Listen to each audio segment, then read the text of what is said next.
অতএব অন্ধকার কবরে কখন কার ডাক আসবে জানা নাই। এরে নবীর উম্মতের দল, আল্লাহর দরবারে তওবা করো, চোখের পানি ছেড়ে কান্না করো, চোখ দুটো বন্ধ করে মরণের চিন্তা করো। এই জীবনে আমার কত বন্ধু বান্ধবের আমি হারাইলাম, একদিন তোমার আমার ডাক এসে যাবে। কই দেশের আলেম ওলামা এক এক করে সবাই চলে গেলেন। এরে যুবক, তোমার মতো লাইনের যুবকেরা বিদায়। আজকে কেউ কবর পর্যন্ত খবর নেয় না। অতএব আল্লাহর কাছে তওবা করো হে মালিক, দুনিয়া কিছুই না। আজকে আমরা টুপিদারি নবীর আদর্শ মানার কারণে কেউ না খায় মরি নাই, সম্মান কমে নাই, কমেছে না। তুমি কেন ধোকায় পড়ে আছো? ইজ্জতের মালিক মানুষ নাকি আল্লাহ? রিজিকের মালিক মানুষ নাকি আল্লাহ?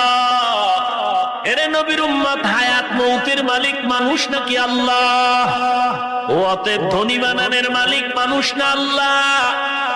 এত টেনশন কেন করো? আল্লাহর গোলামি করো, নবীর আদর্শ মতো দাঁড়িয়ে রাখো, চুলগুলো রাখো, নামাজ পড়ো, পর্দা করো, বেঈমানের গোলামি ছেড়ে দাও। তোমার নেতায় যদি বলে বাদ দাও, মাও যদি বলে নবীর তরিকা মানা যাবে না, ওই মাকে আর মা বলিয়া মহব্বত করা যাবে না।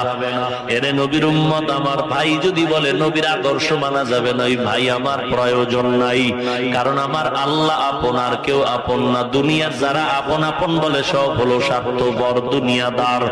অতএব বান্দা সব ছেড়ে দাও, আল্লাহর মহব্বতের রশিটা মালা গলায় লাগাও।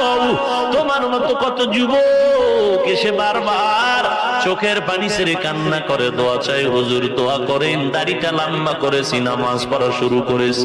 আমি বললাম তুমি কি করো? বলে কলেজে পড়ি। হুজুর দোয়া করবে। আর এক যুবক গিয়া বলে, হুজুর আমি ব্যাংকে চাকরি করতাম, নামাজ ধরেছি, দাড়িটা লম্বা করেছি, আমি হারাম লাইনের চাকরি ছেড়েছি, আল্লাহর কাছে একটু দোয়া করবেন, হালাল ভাবে যেন চলার রাস্তাটা খুলে যায়। এরে নবীর উম্মত, খাইলো দিন যায়, না খাইলো দিন যায়, তবে হারাম খাওয়ার থেকে না খাইয়া মরা অনেক ভালো। আল্লাহর দরবারে তওবা করো মালিক। আমার চোখ দুটো বন্ধ করে দেখলাম আমার মতো গুনাহগার কেউ নাই। আমারে সবাই বক্তা বলে সম্মান করে, কিন্তু আমার গুনার কারণে আমি আজকে আল্লাহর দরবারে মানুষের কাতারে নাই।